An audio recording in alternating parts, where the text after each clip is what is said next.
Joining us now to talk more about the week that was is Phil Fontaine. He is a residential school survivor, former 3-time National Chief of the Assembly of First Nations. He led negotiations for the residential school settlement and was there for the official apology in the House. Nice to see you, Chief. Thank you, Rosemary. Maybe I'll just ask you personally, as a survivor, how you've experienced this past week. Well, I'm like most Canadians. I'm assuming most Canadians, very disappointed, sad. It's truly a tragic story. Very tragic story. You know, other survivors have spoken about stories that they experienced, kids going missing, you know, some of their colleagues, their friends going missing at school. Do you have any recollection of that kind of thing happening for you? No recollection, but stories, yes, that I heard from within the community, but not in the numbers that we are hearing about in Kamloops and in Brandon and Fort Providence and other schools. Can I ask you, did it? Yeah. Can I ask you, Chief, did it surprise you in any way, or maybe not really? Oh no, I certainly wasn't shocked.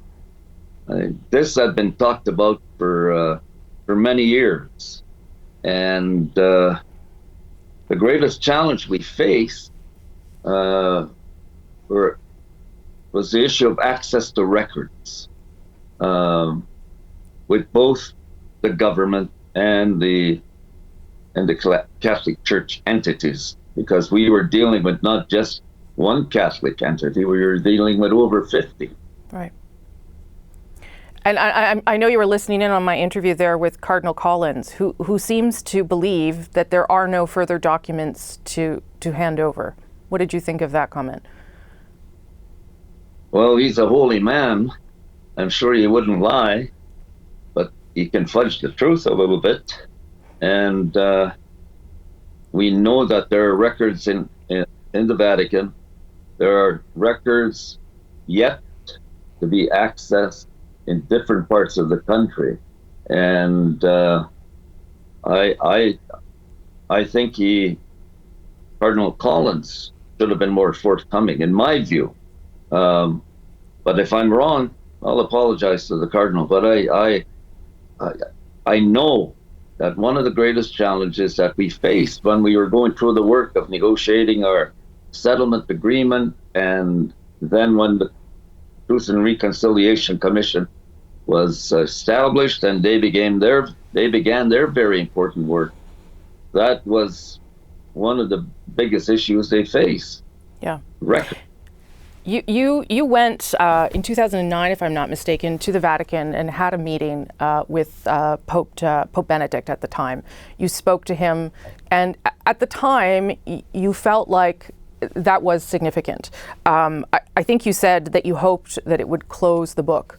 How do you feel about that meeting now, given that the Pope today, again, expressed a desire to, support people in Canada, but no official apology per se?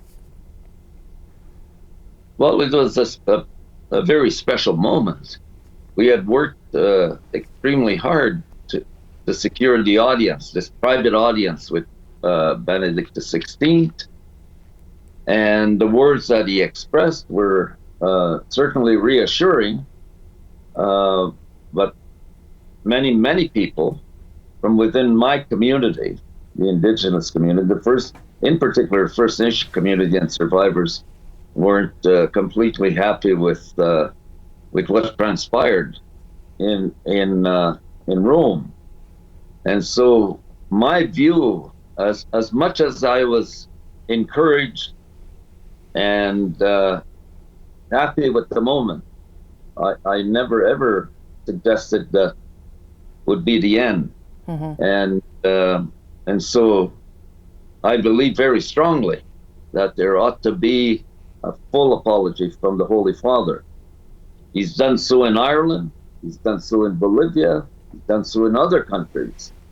And I think it's entirely possible that an apology forthcoming from His Holy Father is entirely possible.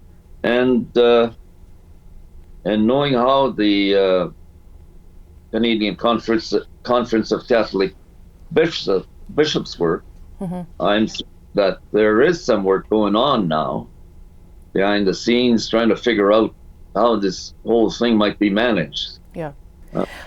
I remember the apology inside the House that the former Prime Minister Stephen Harper gave. I remember you being there, and I remember how emotional a day it was. I wonder what you think of the progress so far in terms of reconciliation, where we are at now. We know that there's a lot of work yet to do. How would you evaluate the progress the government has made? Well, I reflect back on what someone told me when we began the important work, and we had the Statement of Reconciliation in 1998, and then the historic settlement agreement with the Indian residential schools, and then the apology, and the statement, the apology in the House, the statement of regret in the Vatican. I was reminded more than once that there would be many, many dark days ahead. And we have faced one of those very dark days in Kamloops, and now, to a lesser degree, but just as important and just as tragic, in Brandon, the situation in Providence, Fort Providence in the Northwest Territories, where 50% of the student population in that school perished. And we know, based on the work by the Truth and Reconciliation Commission, that there are at least 80 sites, burial sites, all over the country. So reconciliation is not easy. It's a long, slow process, and it's not going to happen overnight. But at least what we have is a roadmap to achieve reconciliation, and this was laid out by the TRC in its final report. So on one hand, I'm disappointed that it's taken so long, but I'm also realistic that there are many, many steps to be taken. And one of the most important steps that can be taken, that must be taken, is to dignify the children that were buried in various sites across the country. The most dramatic, of course, is the one with Kamloops. It has to be dignified, their names made public, or however we do it, notify their families, notify their communities.